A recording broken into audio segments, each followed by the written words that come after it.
Los indicadores de desarrollo sostenible pueden interpretarse como un sistema de señales que facilitan evaluar el progreso de nuestros países y regiones hacia el desarrollo sostenible. Dentro de estos indicadores podemos mencionar a las huellas de sostenibilidad ambiental, la huella ecológica, la huella hídrica, la huella de carbono. Entendiendo la necesidad de comenzar a profundizar en estos temas, Fundesnoa organizó una jornada que abordó el concepto de estas herramientas e indicadores. Licenciada Elisa Cosi, hablando de huellas de sostenibilidad ambiental, ¿por qué hacer una jornada de estas características? Bueno, primero porque dentro de la definición de Fundesnoa existe este concepto del desarrollo sostenible y cualquier aporte que hagamos en este sentido nos parece sumamente importante y es para lo cual estamos constituidos, digamos. Nos pareció un tema, no te digo novedoso porque ya hace un tiempo que se viene hablando de esto, pero sí tal vez en Salta hace poco que se está hablando de esto y nos parecía oportuno traer una persona muy formada en esta temática que hace años que viene trabajando en el país y en el exterior, que pueda hablar seriamente y bueno, en un espacio como siempre decimos que se caracteriza porque todo el mundo puede preguntar y sacarse las dudas, entonces ese es el contexto en el cual diseñamos este curso. ¿Qué son las huellas de sostenibilidad ambiental? Bueno, son indicadores que nos permiten hacer una evaluación de cuán cerca o cuán lejos estamos de alcanzar el desarrollo sostenible de algunos aspectos que pueden ser a nivel nacional, a nivel de individuo o de producto o una industria o corporación. Empezó la disertación hablando de lo que es el análisis del ciclo de vida. ¿Por qué? Bueno, el análisis de ciclo de vida es una metodología de evaluación de impacto ambiental objetiva, holística, que nos da una visión integral del impacto que puede producir un producto, un proceso o una actividad sobre el medio ambiente. Y nos permite además comparar entre distintos productos o tecnologías que cumplan una misma función. Esta metodología forma parte de un conjunto de herramientas que se conocen como pensamiento de ciclo de vida y que dan marco a estos indicadores que estuvimos hablando sobre los indicadores de huella, ya sea la huella de carbono, que es un estudio de análisis de ciclo de vida reducido a una sola categoría de impacto, y tiene una relación con la huella de carbono y la huella hídrica.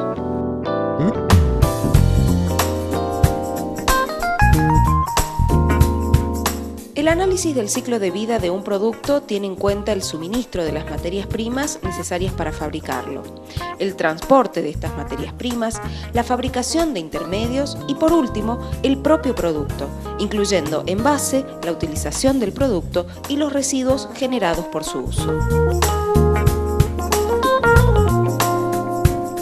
¿Para qué sirve, por ejemplo, conocer el análisis de ciclo de vida de un producto?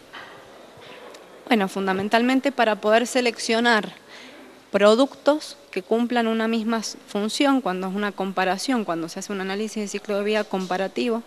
También se puede obtener el perfil ambiental de un producto o de un servicio o de una actividad, ¿no es cierto? Por otra parte, nos permite en algunos casos, cuando el alcance es más amplio, poder gestionar distintas formas. Un caso concreto sería la recolección de residuos en un municipio. Uno podría seleccionar entre distintas alternativas de recolección y podría hacer un estudio de análisis de ciclo de vida para ver cuál es la más conveniente desde el punto de vista ambiental. Pueden complementarse también con estudios de análisis de la sostenibilidad del ciclo de vida o análisis social del ciclo de vida, incluso análisis de costos de ciclo de vida.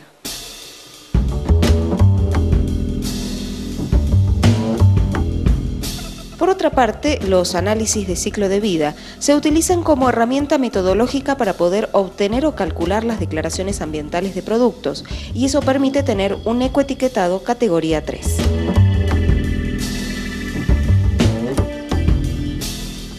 Estas huellas, la ecológica, la hídrica, la de carbono, ¿qué es lo que miden?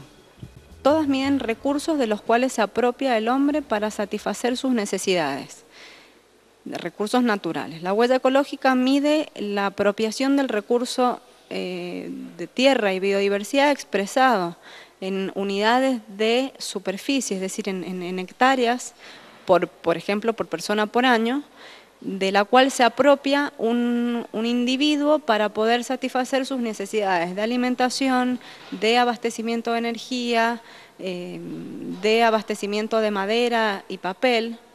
La huella de carbono es una medida de la apropiación de la calidad de aire, de las emisiones que se producen de gases de efecto invernadero. Entonces, se expresa en kilogramos o en toneladas de dióxido de carbono equivalente.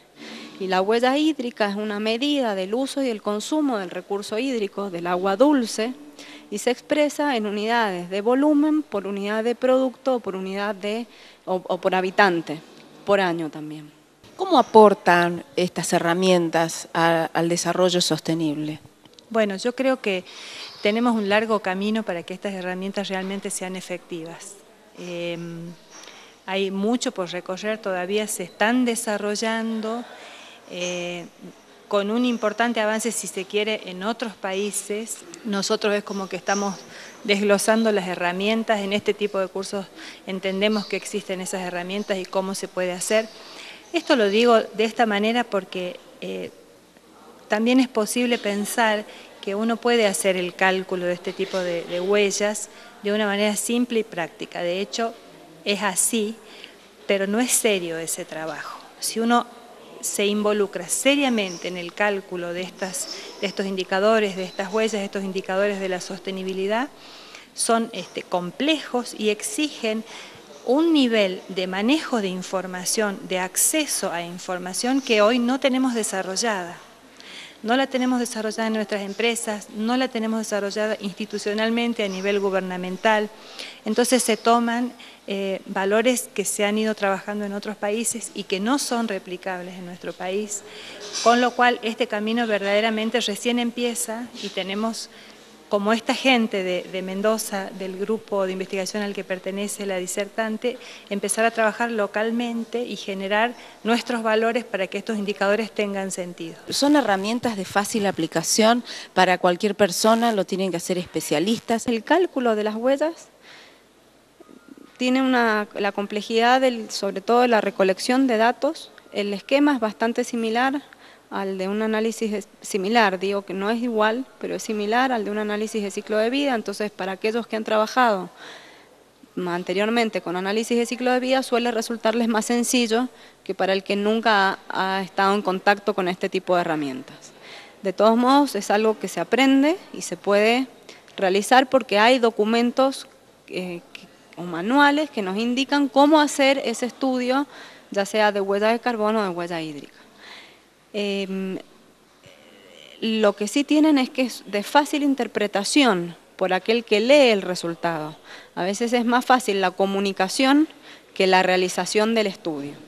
En relación a la difusión de estos indicadores, actualmente el que más suena es el de huella de carbono, ya que ha dejado de estar solamente dentro del ámbito académico y científico para pasar al ámbito industrial.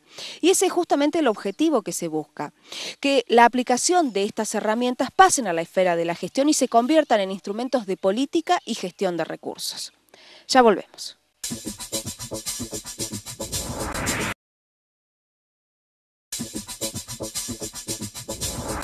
Otros objetivos de esta jornada fueron exponer y difundir el pensamiento de ciclo de vida y proveer de herramientas de acción a los profesionales en la formulación de políticas y estrategias para alcanzar el desarrollo sostenible en su ámbito laboral. ¿Qué balance entonces de la jornada con los asistentes, la participación? Me parece positivo.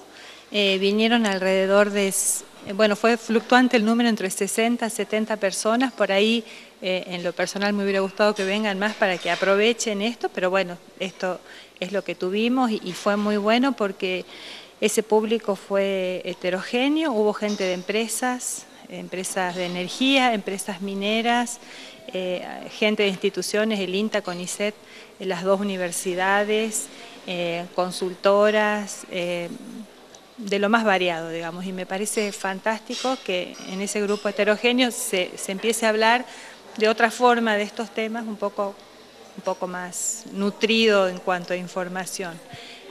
Así que creo que muy positivo, que fue una buena elección estos temas para desarrollar este curso. Francisco Barbarán, hablando sobre lo que son estas huellas de sostenibilidad ambiental, ¿qué aporte le hacen este tipo de cuestiones al cuidado, a la protección del ambiente?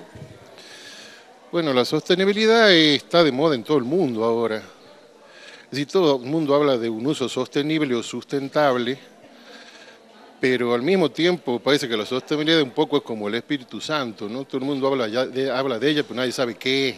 Y bueno, esta capacitación orientada sobre todo a la industria, a todo lo que es, digamos, el sector productivo de la zona de acá del norte argentino, es un aporte interesante porque son muy pocas las oportunidades que hay de capacitación acá en el norte. Siempre hay que viajar a Buenos Aires o a Córdoba, a algún lugar de esos donde estas cosas se discuten con más frecuencia. Pero bueno, más o menos lo que estamos en el tema los conocemos y es lindo que se abra, digamos, un intercambio y una posibilidad, digamos, de hacer un networking o de explorar la posibilidad de hacer cosas en ese sentido aquí en el norte también, ¿no? Corroborando una serie de hechos o de cosas o de casos que son preocupantes y que en algunos aspectos las hemos mencionado en otros eventos y que de alguna manera ahora se refuerzan. ¿En qué sentido? En que hay algo que medio que se lo oculta o que no se lo quiere poner al tapete, y cuál es que creo que el planeta Tierra tiene una sobredosis, un excedente de habitantes y la capacidad productiva del mismo ya no da más. Se han mostrado una serie de datos, una serie de evidencias donde queda fehacientemente demostrado y comprobado que lo que se produce no alcanza para todo. Evidentemente, como hay muchos que no llegan o tienen al alcance lo que necesitan, esa diferencia o ese vacío que hay en lo que es necesidades versus producción no se nota tanto. Si todos consumiesen como realmente deberían hacerlo, ahí se plantearía un gravísimo problema. Ergo, creo que en este momento lo que hay que hacer es sentarse y hacer un análisis de situación claro, contundente, y plantearnos si el planeta Tierra no necesita sí o sí un control de natalidad. Nosotros estamos recién incursionando en el tema, creemos que no va a ser de utilidad. Yo creo que todo lo que nos sirva para demostrar y cuantificar el cuidado del medio ambiente y qué medidas se pueden aplicar para mejorar es siempre bienvenido. ¿Y qué practicidad de repente tienen estas cosas? ¿Se pueden llevar al campo? Sí, yo creo que son aplicables, algunas en el corto plazo, otras en el mediano, bueno, y otras ya hablamos a largo plazo. Mucho depende de lo que nosotros estemos evaluando, ¿sí? Muchas veces la demora está relacionada con la obtención de los datos, con la continuidad de los datos en el tiempo, pero yo creo que es aplicable en el campo. Fernando Ledesma, expectativas en esta jornada hablando de huellas de sostenibilidad ambiental. Bueno, mira, yo pertenezco al INTA y desde INTA las reuniones que tenemos en lo que hace respecto a agua a nivel nacional, INTA tiene su línea de trabajo en huella hídrica, no particularmente desde Salta, entonces nos interesaba el tema. Se cumplieron las expectativas que nosotros teníamos en cuanto a la información que nosotros generamos, que es totalmente compatible con este tema. ¿Se aplica, por ejemplo, en el caso de ustedes, la huella hídrica a algunos procesos, a algunos productos? Bueno, eso es lo que discutíamos con la colega.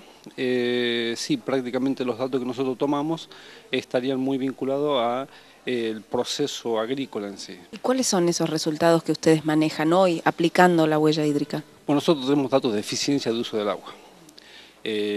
Todavía no lo hemos vinculado a unidad de producto, que es, digamos, el concepto nuevo como visto, y que sería el concepto de huella hídrica, pero tenemos el dato de la eficiencia del uso del agua en riego de cultivos.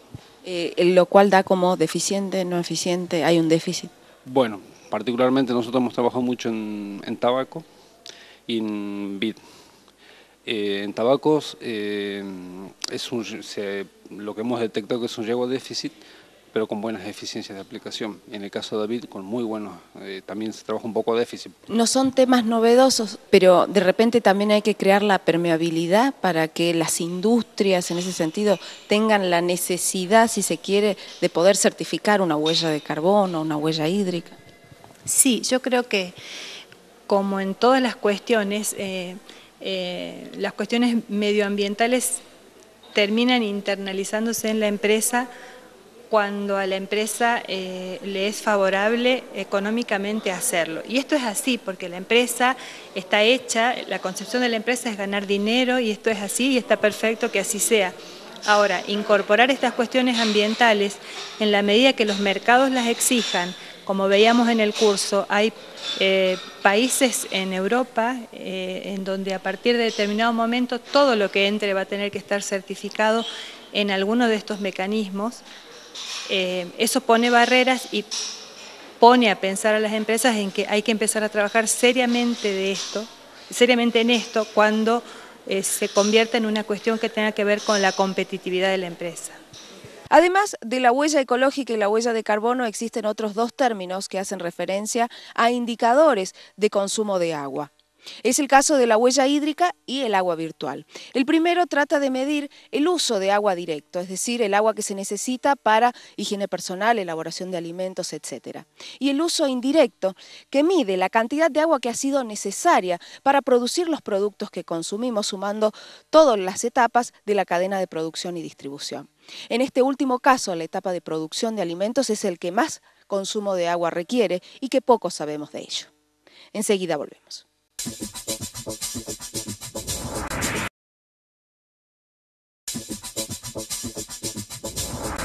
A nivel global, el planeta proporciona 2 hectáreas en promedio para cada persona, pero el problema es que nuestra huella ecológica es 30% superior a lo que el planeta puede ofrecer, es decir, consumimos más de lo que la naturaleza nos puede dar.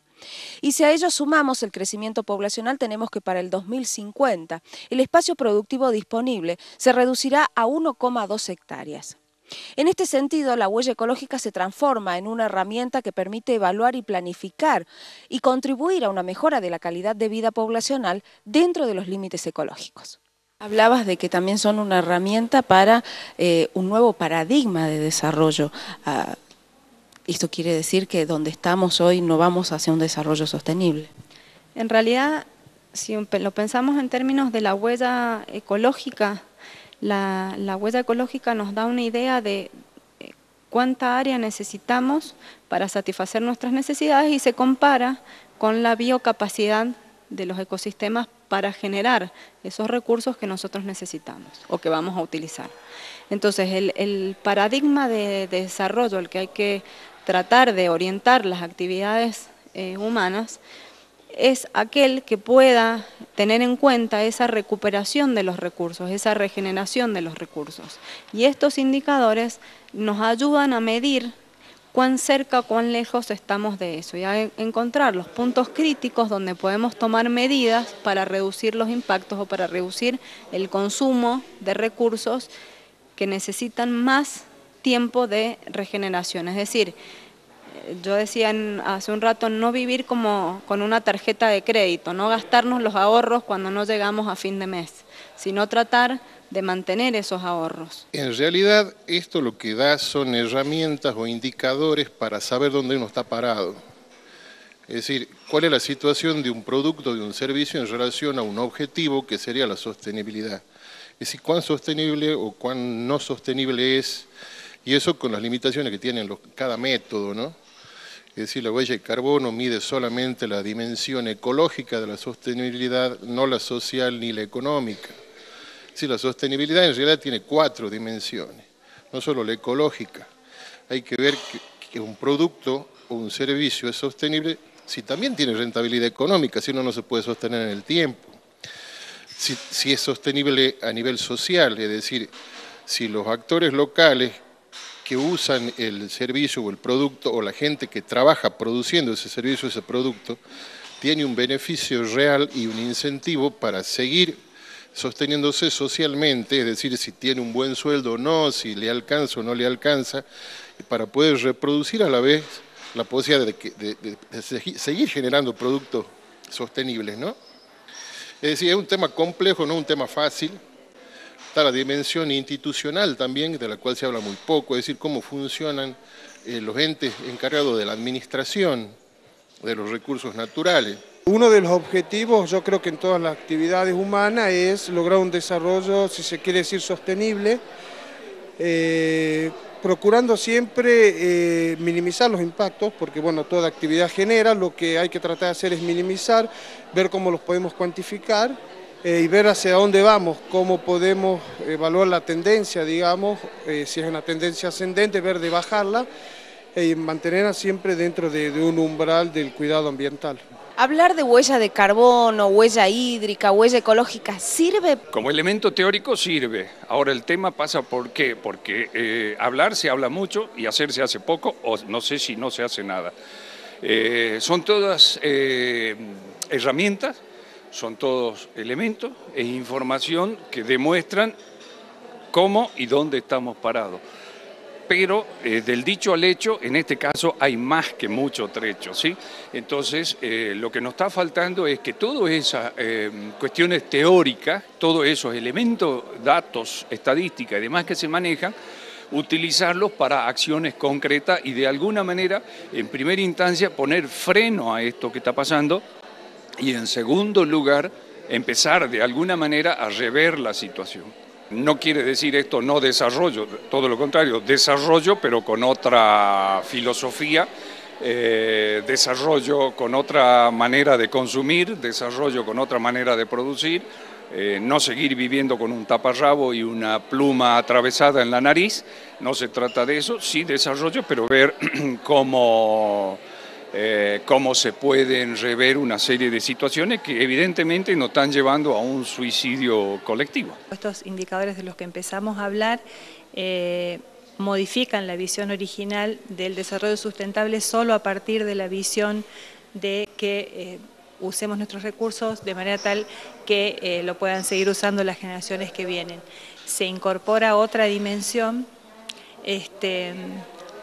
y es un tema serio, es un tema sobre el que hay que trabajar muy responsablemente, porque los números que daba la disertante de hoy respecto a esta cuestión que vos bien mencionás, de que uno ya usó el recurso al límite de lo que podría haber usado, no es un tema menor.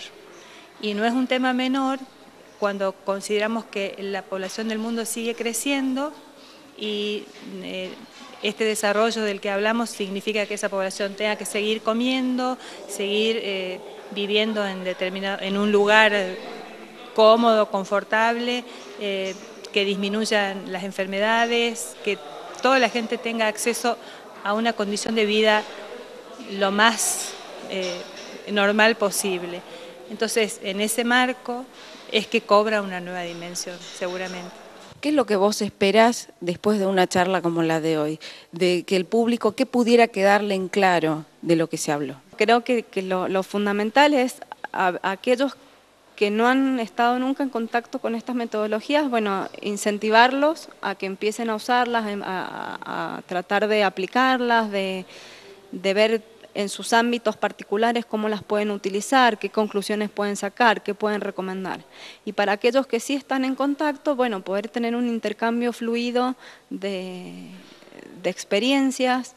Si bien en la región las mediciones de las huellas de carbono y agua son incipientes, este tipo de iniciativas son una apuesta a la sostenibilidad medioambiental en la región, para así poder sobrellevar la deficiente inversión en infraestructuras y en las correspondientes capacidades humanas e institucionales para la gestión de estos recursos vitales, que ya en estos años escasean. Nos vemos la semana que viene en Gestión Ambiental en Acción. Muchas gracias. ¿Qué pasa?